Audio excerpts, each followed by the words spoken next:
Welcome back to Jeep Talk. I'm your host Paul, and in today's video we're going to talk about the BBK Performance throttle body and why this can be a pain in the ass if you have a, I believe it's a 2004 to 2006 Jeep Wrangler.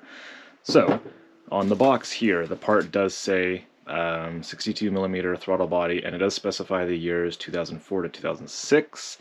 I'm not too sure if that's completely accurate, or if maybe it was only the 05 to 06 Wranglers that kind of had this annoying difference in how the throttle bodies work.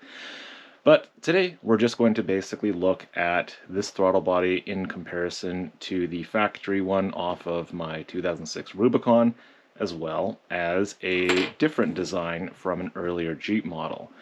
So right off the bat, we're just going to basically compare the throttle bodies. So this came off of a 2004 Grand Cherokee with the inline 6, and this is the BBK Performance throttle body. You'll see that their intake air control valve port area looks essentially exactly the same, and this is the piece off of this throttle body, the 2004, and it's basically an exact match.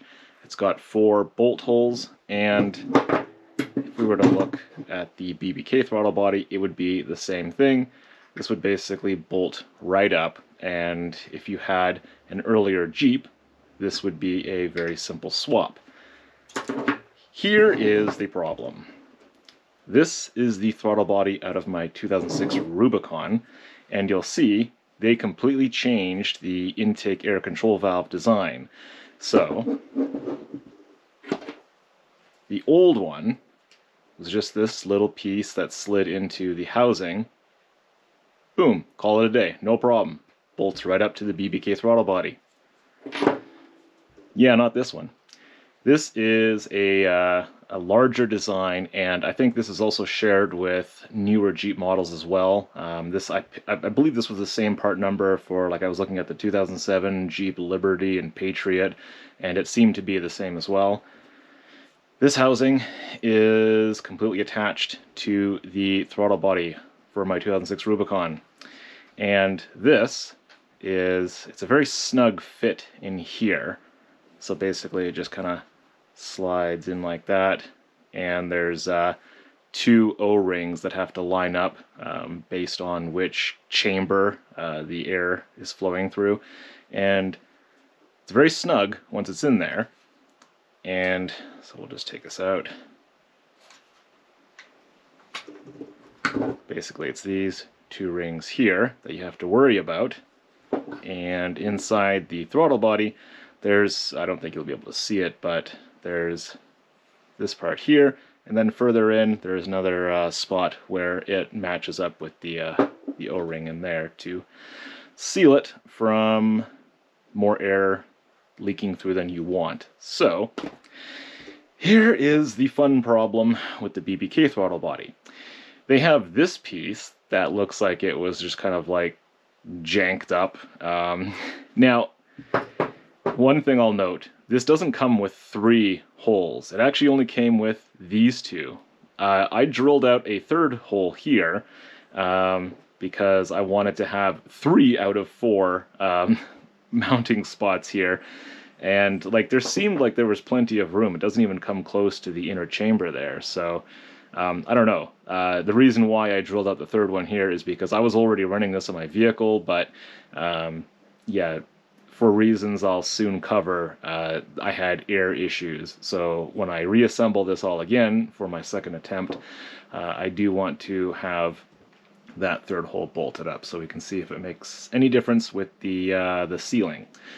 But yeah, this is the design for the newer Jeeps that use this type of idle air control valve. And there's a few things to note. One, the gasket that came with it, I already threw it out because it was pure trash.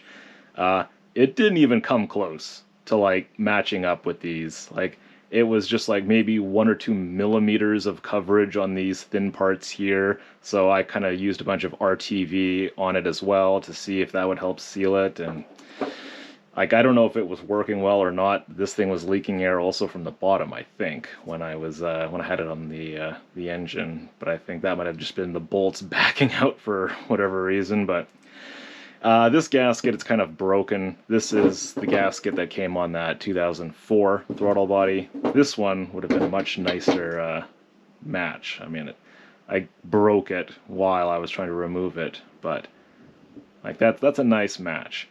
Now the second thing, I say second thing, but I don't even know what count I'm on, so whatever, I'll just keep talking because this is all entertaining, isn't it, right? You'll notice this. These don't really line up with this much, so I don't think it really needs to. I mean, it still lets air in, but there's some overlap, but like the design, you won't be able to see it, but yeah, like the holes don't really line up very well with kind of the areas here. I mean, it probably works, but I think they could have done a much better job developing this component. So, anyway, the problem that I was having is if you were to bolt this up as you receive it out of the box, which is exactly what I did, you'll have a massive amount of air coming through here because of this poor design. Here's the, so this is basically what I did. This is right out of my factory throttle body. You put this in here. The top O-ring is a bit of a tight fit, which is as it should be, but you know, eventually it snugs up in there. But you might not be able to see it very well, but the bottom part, which kind of pokes through in there, it has so much movement, and you can actually see that O-ring still poking out from underneath this opening. So it's got like essentially no sealing surface in there, and like I assembled it just like this, threw it in my Jeep, and it was undrivable. You couldn't drive with it like that. So I originally came up with a whole mess of solutions I was going to try, and I did actually also run, like I've got a whole thing of O-rings here, and I've got more O-rings here. Like I went to like all the hardware stores and just bought piles of O-rings, and I was experimenting with different sizes. And I did have a much thicker O-ring on this one here, this smaller piece, and that did seem to kind of fit a little bit better by keeping this right where it's like mating surface or whatever the hell you want to call it is. So I think it kind of like I kind of had to back it up a little bit while it was in there so that the O-ring would properly match with this very thin spot in here. That is also something I'll note is the amount of metal space that you've got to work with for where that one O-ring fits in here is much less than in the factory one. So it very precisely has to have this O-ring kind of just stop right before this hole, and from earlier in the video you'll see that when I had this basically all the way in, as tight as it'll go, the O-ring poked out a little bit further than this hole.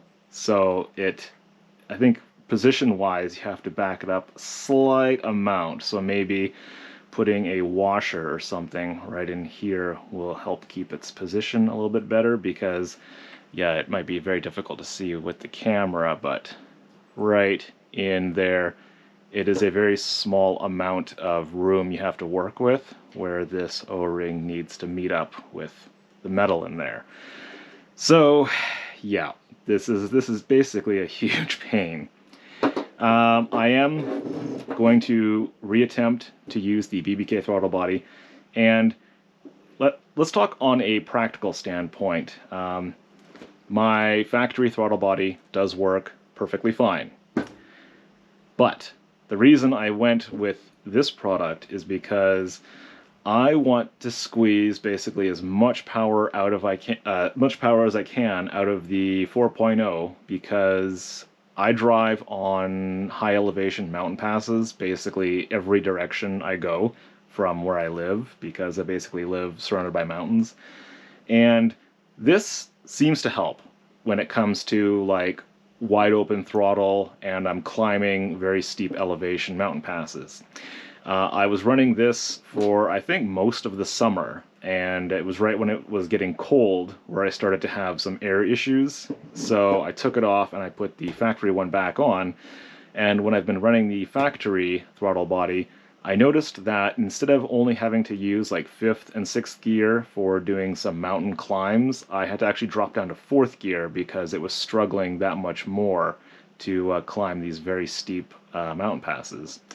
And we're talking like similar weather and stuff. I mean, we all know that Jeeps are slow, and if you have a headwind, well, you're not going anywhere. And to make matters worse, I have a tent on the roof of my Jeep. So for that reason in particular is why I'm trying to squeeze as much power as I can out of the Jeep, because I have a lot against me when it comes to the aerodynamics of the vehicle. So I need to be able to like maintain the speed limit on the highways. So, but yeah, like I think a lot of people will tell you that, you know, this won't do anything for you, and if you just replace this alone, I mean, you may or may not notice any difference. I have other modifications done to my Jeep, which I think kind of help things work a little bit more efficiently, but I don't know. I guess there's arguments to be made either way. If you're just doing rock crawling or city driving, there's probably no point. I mean, this is probably a waste of money.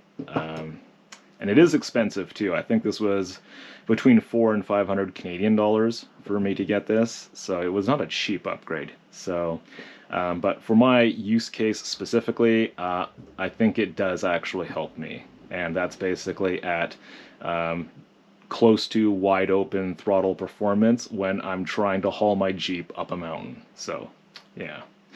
But anyway, I think that's basically just what I wanted to cover today. Aside from these issues I've been having, I do like this product, and I want to get it back on my Jeep. So yeah, I'm doing a kind of a half-assed job right now. I bought a sheet of Felpro gasket, so I'm actually making my own gasket, and like it just looks so bad, but I don't even care. So yeah, it's got the 3 holes because I do have the 3 mount holes here, and I'm more kind of forming these to line up with this side of the idle air block piece, not necessarily with this side, because I mean, I don't need to make all of these all of this in this gasket when this is the other side of it. Doesn't really matter. So, but yeah, I'm hoping this turns out. I mean, if it doesn't end up working for me, then I'll just throw the factory one back on, and probably after the winter I can slap this back on, because yeah, it seems like the issues I was having with this more or less came into play in the colder temperatures. This was after having to actually deal with the O-ring sizing on this and whatnot. So in order to make this product work like year-round, I think I need to finish making this gasket, get this mated up, strong bolts on here. I've got like, I think this is metric M4 sizing. I'm gonna put some lock washers on here and maybe some thread sealant just to help with the mating, and because the threads actually end up pretty close to where the air chamber is here, so may or may not help, who knows. So that'll take care of that, and then I'll be going through my O-ring collection here to find a slightly larger O-ring for this size. This larger one at the top here I think seems to be a perfect size. It fits pretty good in the block, but yeah, just need to get a different size O-ring for this size and then do a bit of spacing with this. So yeah, like I said, if it was all the way in there, the O-ring kind of comes out further than it should when it comes to this opening here. So yeah, if I just back that up a little bit with like maybe like a single washer, that would help the O-ring seal on the inside. So yeah, that's basically my project today. After I get all of this reassembled, I'll probably end up making a note of this in one of my next videos, just indicating if this worked or not. So, and also, if you're actually wondering why not maybe convert to this air intake control valve thing here, these are very different plugs. And I think with the change that they did for the late model TJs, there was also a lot of other differences, like in the PCM and stuff like that.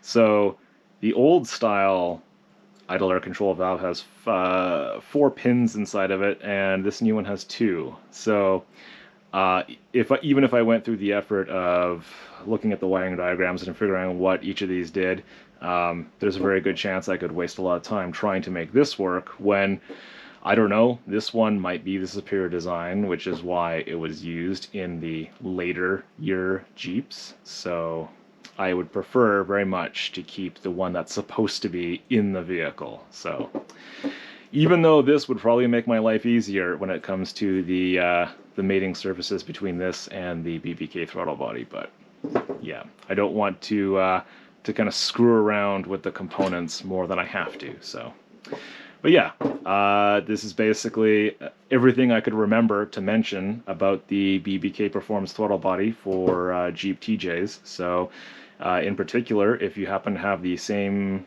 kind of year Jeep that I have, or slightly earlier than that, this is something you'll probably need to think about, because yeah, this just didn't work out of the box. And from what I see on other forum posts and stuff like that, I think a lot of people had the same issues. So yeah, I don't know, do whatever you want with this information, and have fun. See ya.